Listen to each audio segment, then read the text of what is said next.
Bienvenidos y bienvenidas a un nuevo episodio del podcast oficial de Entrepreneur Innovadores. Aquí Sebastián Aguiluz, cofundador y CEO de Entrepreneur, y estoy con Jan Melo, cofundador de Until. ¿Cómo estás, Jan? Estoy bien. ¿Y ustedes, Sebastián? ¿Cómo está todo? Todo perfecto, encantado de tenerte por aquí. Oye, Jan, para los que no estén tan familiarizados contigo y con lo que haces, no sé si nos puedas contar un poquito más. Sí, yo soy emprendedor. Empecé mi carrera con las grandes empresas, las corporaciones, y después cambié para las empresas más chicas como startups en 2015. Trabajé en una startup en China. Después de muy tiempo trabajando en grandes corporaciones, entonces decidí como necesito hacer algo diferente, trabajar más directamente con innovación. Por eso decidí cambiar e ir a China.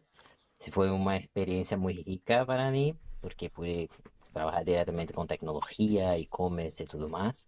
Después retorné a Brasil y continué trabajando directamente con startups que tienen un modelo de negocio B2B. Entonces, hoy soy especialista en marketing B2B y también ayudo a empresas a hacer la internacionalización.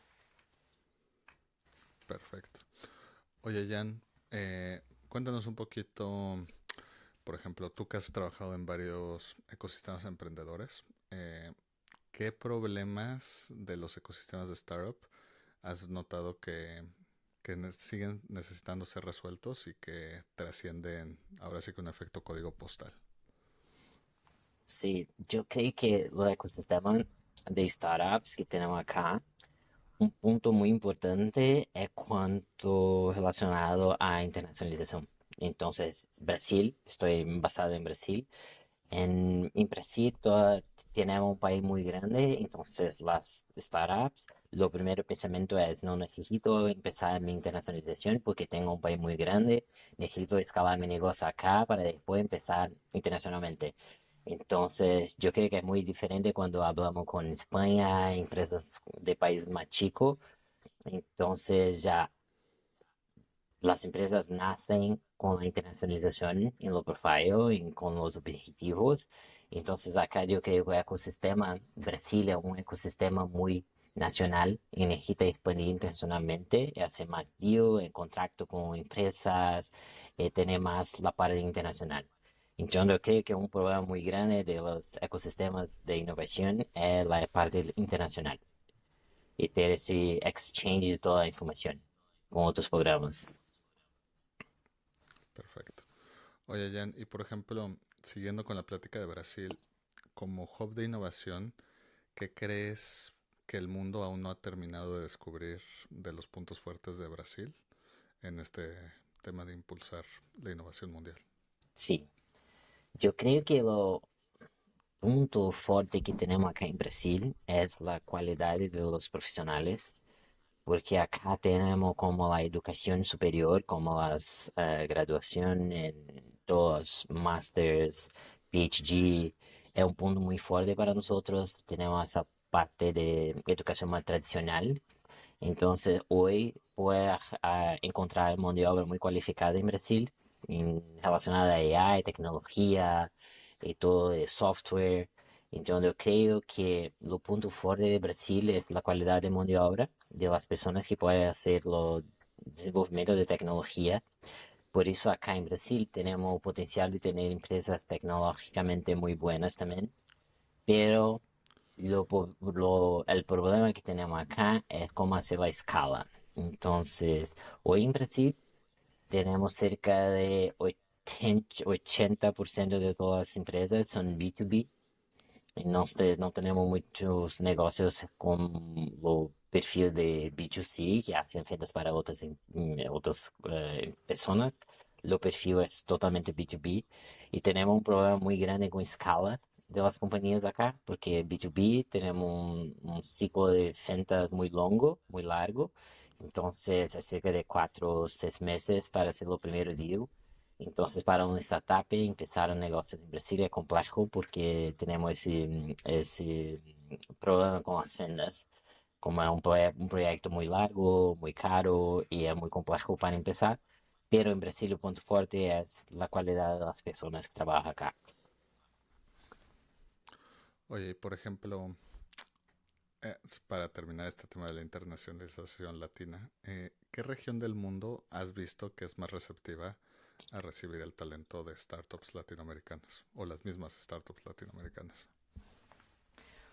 Hoy o que tenemos, eh, hoy que tenemos en Latinoamérica es como tenemos una barrera muy grande entre Brasil y los otros países de Latinoamérica, porque no empezamos español, no empezamos no hablamos español, hablamos portugués, y portugués que hablamos acá es único, no hablamos lo mismo portugués en otros países, es completamente diferente de Portugal o en países de África. Entonces, hoy estamos muy isolados en términos de lengua do que hablamos. E para isso também estamos completamente isolados de outros países de Latinoamérica, porque não falam espanhol. Então é muito simples para empresas de Brasil começar a internacionalização com países que falam inglês, porque é mais simples do que países que falam espanhol. Então, eu creio que a percepção de países que estão mais abertos a hacer negócio com empresas de Latinoamérica, temos Estados Unidos como o principal, porque temos uma migração muito forte allá, então com todos os países da América Latina, então estão mais abertos. E temos também o desafio de Europa. Europa é muito específica em termos de ter relações com empresas latino-américa. É mais difícil, não é uma, um passo muito simples de fazer, porque mi visión sobre eso es como las empresas de Europa son más cerradas, es más difícil por el momento cultural. Entonces empezar ese negocio, Latinoamérica es un desafío para ellos también hacer business. Yo creo que Europa es complejo y otro país que es muy complejo es UK también, muy cerrado. Tenemos essa dificuldade com a língua, com a cultura. US é um dos países mais simples para esse negócio com empresas de Latinoamérica, porque temos essa imigração muito forte allá. Tú por lo que haces, Jan, trabajas mucho con pitches y de Sí. forma internacional. Entonces, te quería preguntar, ¿qué tipo de pitch o presentación te parece que genera las conexiones más contextas y perdón, más honestas y sin importar el contexto de país y lenguaje, etcétera? Ujú. Entonces, yo creo que más importante que hacer un pitch bueno es comprender o otro lado que estás hablando. Entonces, ¿cuáles son las dores las dolores de las personas? O que quieres saber? ¿Cuáles son las dudas? Entonces, yo creo que cuando empiezas a hablar sobre internacionalización con países, con personas de otros países, necesita entender o que pasa na cabeça deles e como usted puede contribuir y agregar con la información, el conocimiento y todo. Entonces, no me gusta mucho un pitch muy estructurado como se hace para VCs. Ese es el problema, ese es el tamaño del mercado, eso es lo que me voy a hacer en términos de la solución. Yo creo que la mejor forma de empezar es con creación de networking. Entonces, comprende la persona, no el negocio, comprende o que pasa, o que hacen, cuáles son los dolores y cómo puede hacer un buen trabajo junto. Entonces, yo creo que siempre cuando voy a pensar una estrategia de internacionalización, lo primero paso es crear un network. Yo creo que crear las redes es más importante que tener una presentación muy buena. Entonces, crear una red de personas que ustedes pueden hacer una transferencia de conocimiento, comprender o que pasa no país y cómo hacer una conexión con la cultura es muy importante, más do que una presentación. Entonces, es un paso que necesitamos evitar cuando hablo con alguien de otro país, como abre un PDF y comienza a empezar a hablar sobre todo. Yo creo que es mucho más sobre personas que de negocios, de empresas. Perfecto. Oye, Jan, y por ejemplo, ¿cómo se equilibra en estos pitches la narrativa de una visión ambiciosa, como tú dices, para los VCs, con la realidad del momento de la empresa? O sea, porque siento que muchas veces en los pitches hablamos tanto del escenario ideal que, que, que puede que llegue o no, que se pierda un poquito esta vulnerabilidad de transparencia de decir estamos en este contexto, queremos llegar a las cosas. Sí, porque en spreadsheet podemos colocar qualquer cosa, pero cuando vamos a hablar sobre la realidad del mercado es completamente distinta. Entonces, yo creo que es siempre sobre la dor de la persona, lo que pasa o cómo puede hacer algún negocio juntos, do que una proyección muy fantástica sobre cuáles son la posibilidad del mercado. Porque las ventas internacionales necesitan ser con base en un ROI. Tienen que tener un retorno sobre el investimento que la empresa irá a hacer con ustedes. Entonces, yo creo que es muy más importante eso.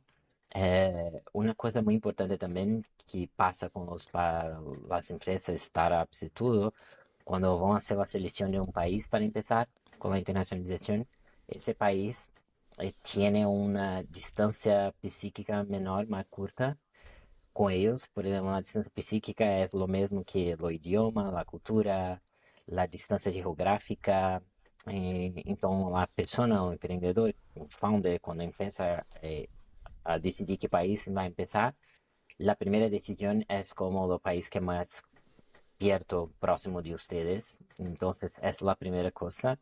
Y por ejemplo, tenemos acá en Latinoamérica que tenemos, cuando pregunta para startups de Brasil, el primer país que se va a pasar es como US y Portugal. US porque tenemos una cultura muy fuerte de Estados Unidos acá y Portugal porque tenemos la cuestión del idioma. Entonces, más la mayoría de las veces no es lo mejor mercado para empezar.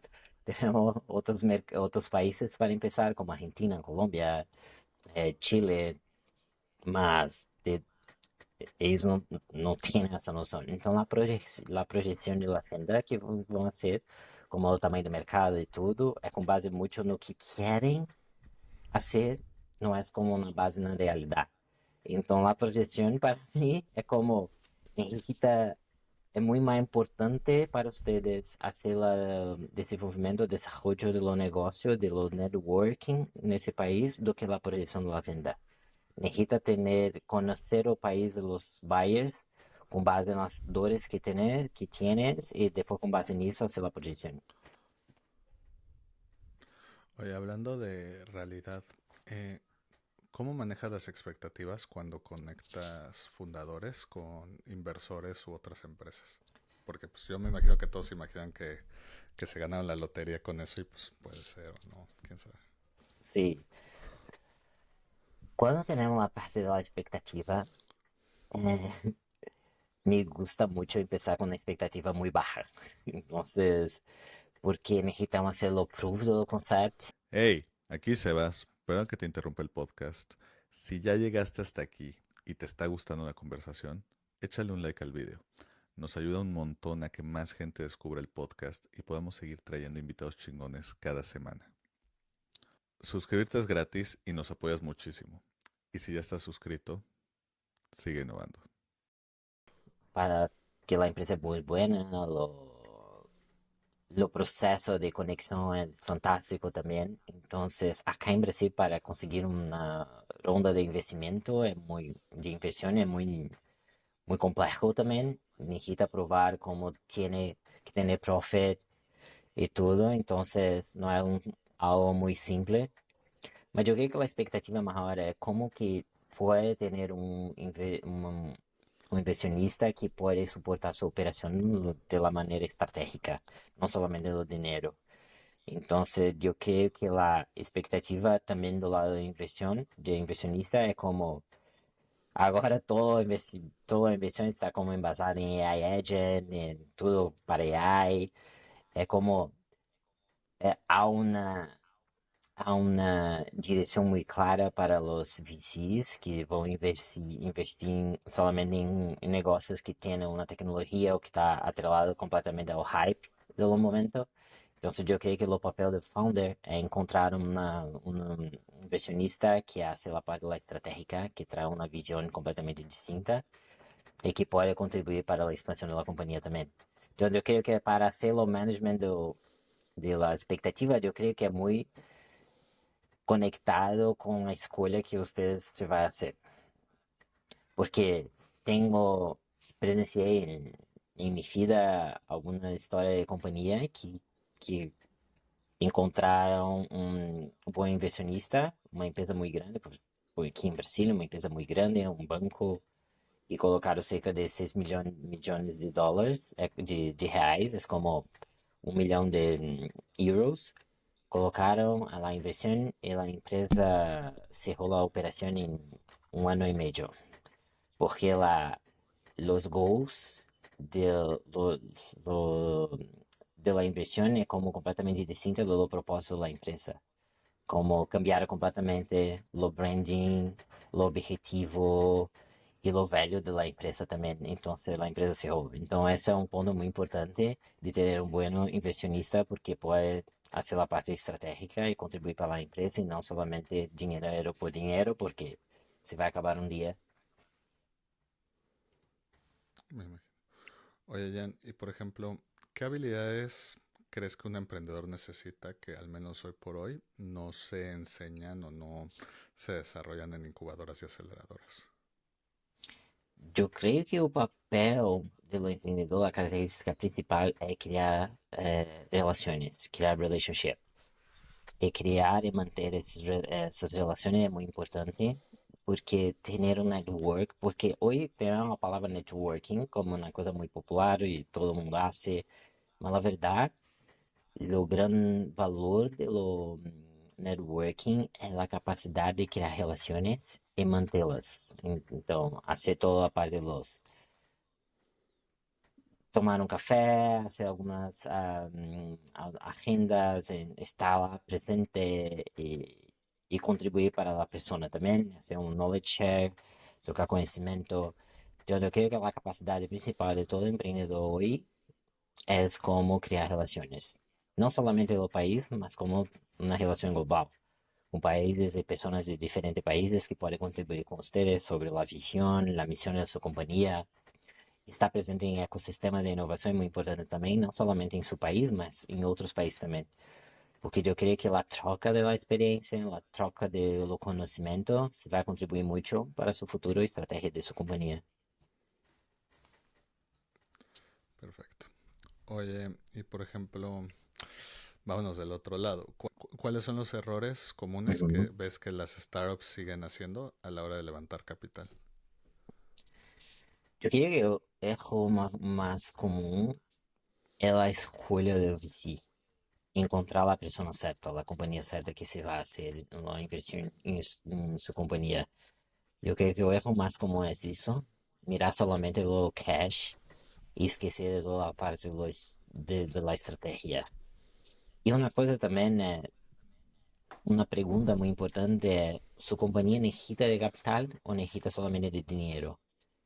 Entonces, la VC es la mejor opción o puede hacer hablar con un banco, con otro canal diferente, distinto. Entonces, yo creo que es la primera pregunta es, ¿necesito de un VC o no? Porque tenemos acá todo el sistema de inversión startup, ecosistema de innovación, todo que tenemos es una cosa que trocemos de US, de Silicon Valley, es el American Dream que tenemos hoy. Entonces la pregunta es, ¿cómo hacemos la conexión del American Dream con la realidad en Brasil, Colombia, Argentina, España? Ese es el primer paso cuando hablo con founders, es eso. Esa es una realidad porque un ejemplo que traigo siempre es como tenemos que tener capital y una empresa para tener la inversión necesita ser SaaS. Su compañía necesita ser SaaS. Monthly fee, haciendo una previsión de receita, en, mas una cosa que puede hacer es hacer una consultoría y también tener mucho dinero y hacerla empezando el scaling, todo el proceso. Entonces la pregunta es, ¿usted, su compañía necesita ser SaaS para tener inversión? Pero ustedes pueden hacer consultoría y no tener inversión y también tener suceso. Hoy lo que vemos es OpenAI abrindo una frente de consultoría acima de 10 millones de dólares para empresas de Fortune 500. Entonces, el mercado está cambiando. Antes, como cerca de un mes, 2 meses atrás, tener una consultoría es una cosa negativa, pero OpenAI está empezando una consultoría de $10 millones por proyecto. Entonces, ahora se va a cambiar también los VCs.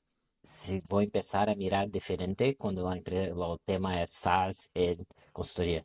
Entonces, el erro común es absorver una estructura de inversión que no es de su país, que no es una realidad para ustedes enquanto compañía. Entonces, yo creo que es la escolha del OVC y la escolha de empezar a raising capital é uma coisa que você precisa hablar solamente com sua companhia, com os founders, para hacer la decisión. Y siempre pensar como Estados Unidos es un case, pero no es una regla, no es una rule para nosotros. Es solamente como un case. Perfecto. Oye, Jan, por ejemplo, como emprendedor que está iniciando, sobre todo si no está fondeado, es muy tentador delegar lo más posible. Y creo que hasta cierto punto es bueno, pero como todo hay niveles. Delegar varias cosas, sobre todo a la inteligencia artificial. Te quería preguntar, eh, ¿cuál crees que debería ser el rol de la inteligencia artificial para un emprendedor que está en esta fase? O sea, hasta qué punto es bueno que se apoye con ella y hasta qué punto lo priva de hacer estas tareas que a lo mejor son lo que necesita para familiarizarse bien con su cliente, mercado, empresa, etcétera. Sobre todo en esta fase inicial. Ujú. Yo creo que la inteligencia artificial necesita ser como una herramienta de soporte para nosotros, no como un medio de toda la información de la estrategia. Porque yo creo que toda empresa, todas las personas necesitan tener un pensamiento crítico sobre las cosas. Y ese pensamiento crítico solamente nosotros, en cuanto humanos, podemos tener. Entonces yo creo que AI necesita ser una herramienta de soporte y herramienta de soporte para hacer una optimización de nuestro día a día, la información y la operación. Eh, una cosa que estoy mirando hoy, por ejemplo, las compañías que tenemos en Y Combinator hoy, todo batch, lo último batch, es como empresas de AI Agent o GenAI y todo. Entonces, las compañías que estoy acompanhando agora y todo pitch que tiene cuanto a la solución, value proposition, todo, ellos están usando inteligencia artificial como value proposition y no como una herramienta de soporte. Y yo creo que ese es los riesgos que tenemos ahí cuando cambiamos una ferramenta de soporte para hacerlo value proposition. Yo creo que es eso que necesitamos cambiar también. Perfecto. Oye, Jan, para ir terminando, a todos los invitados del podcast Innovadores les pedimos sus tres sís y tres no para emprendedores, es decir, tres cosas que un emprendedor debe hacer sí o sí y tres cosas que debe evitar a toda costa. Tres mandamientos y tres pecados capitales, básicamente. ¿Cuáles serían los tuyos? Los tres sí, crear un network bueno, crear relacionamiento con las personas, en comprender que ustedes conocen personas y pueden accesarlas cuando necesitas. Isso é um sim. Outro sim, olhar, mirar sempre no mercado internacional, nunca solamente su mercado. Necesita crear una empresa que nace global, que así tú puedes tener muchas opciones en lo futuro. Otro sí es redes sociales. Necesita tener una estrategia en las redes sociales porque hoy todas las ventas que tenemos para B2C, B2B tienen un poder muy grande y muy fuerte en las redes sociales. Entonces necesita tener una estrategia de marketing para las redes sociales con los contenidos que hace la integración. Y una cosa muy importante de los contenidos es las personas quieren conocer su opinión y no solamente la opinión de ChatGPT. Entonces, lo conteúdo creativo necesita expresar tu critical thinking sobre las cosas y no solamente pegar el conteúdo de ChatGPT y hacerlo post. No, tres no que tenemos que puedo compartir es Lo primero, no solamente mirar o crear una estrategia de funding si realmente necesitas, si no, no es una necesidad, una demanda muy urgente para ustedes, continúen empezando, generando revenue. Otra cosa, SaaS no es una regla, puede tener una consultoría y de muy suceso con ella. Entonces, crea un modelo de negocio que faça muy sentido porque hace mucho, muy más sentido para ustedes. Y el tres, no es Estados Unidos necesita ser un case para nosotros, no una regra. Entonces, todo caso, toda la estructura que tenemos hoy de innovation ecosistemas, ecosistemas de innovación, de startups, los nombres, las palabras en inglés, yo creo que necesitamos usar solamente como un case para tener y crear nuestra propia cultura de la startup y los ecosistemas de innovación. Lo segundo no es, yo creo que lo segundo no es más como la, la búsqueda de mano de obra de personas que puedan trabajar en su empresa. Yo creo que no es no tener una estrategia para sus empleados como lo team, crear una cultura muy buena para la empresa. Necesita tener también, en cuanto a startups, necesita pensar nisso. Entonces, no es no tener, necesita tener una estrategia para eso, para crear la cultura de su compañía. Entonces, no es no tener eso. Perfecto. Oye, Jan, si alguien quisiera ponerse en contacto con ustedes, darse a, pues que le ayudes a hacer un gran deal o lo que pudiera surgir, ¿cómo pueden encontrarlos en redes? Hoy pueden me contactar directamente en LinkedIn. Hoy tenemos mi LinkedIn es mi principal ferramenta de trabajo. Entonces, tengo toda la estrategia con TEN. Puede hacer los contactos allá. Yo soy Jan Mello, entonces podemos hablar directamente por allá. Perfecto. Oye, Jan, pues nada más quiero agradecerte por tu tiempo. Espero te la hayas pasado también como nosotros y como decimos en el programa, sigue innovando. Gracias. Nos vamos. Tenemos un mundo muy grande para solamente ficar en un país. Totalmente.